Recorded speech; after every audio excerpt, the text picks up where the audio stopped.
ఈ దొంగలు పాడుగాని వీళ్ళ భయానికి ఏం దాచిపెట్టుకోవాలనో ఏది బయట పెట్టుకోవాలనో తెలియకుండా అవుతుంది కదా మొత్తానికే. ఇక గివ్వే కొట్టేస్తారు, గవ్విటి మీదనే కన్నేస్తారన్న కండిషన్ ఏం పెట్టుకుంటలేనట్టుర్రు.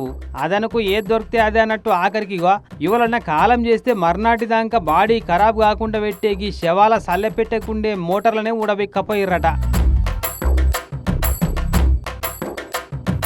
భద్రాద్రి కొత్తగూడెం జిల్లా బూర్గంపాడు మండలం సారపాక గ్రామ పంచాయతీ ఆఫీస్ కాంపౌండ్ కాడ ఇది దొంగతనం.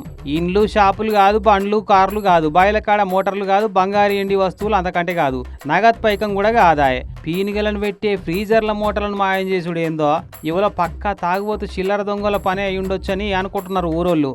చేసినోడు చేసిండు, వట్టి మోటార్ ఎత్తుకపోవడెందుకు?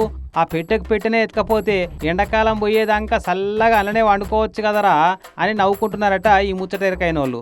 ఊరి సర్పంచ్ ఈవోలుండి ఈ దొంగతనాన్ని చాలా సీరియస్గా తీసుకొని పోలీస్ కేసు పెడతందుకు తయారవుతున్నారట.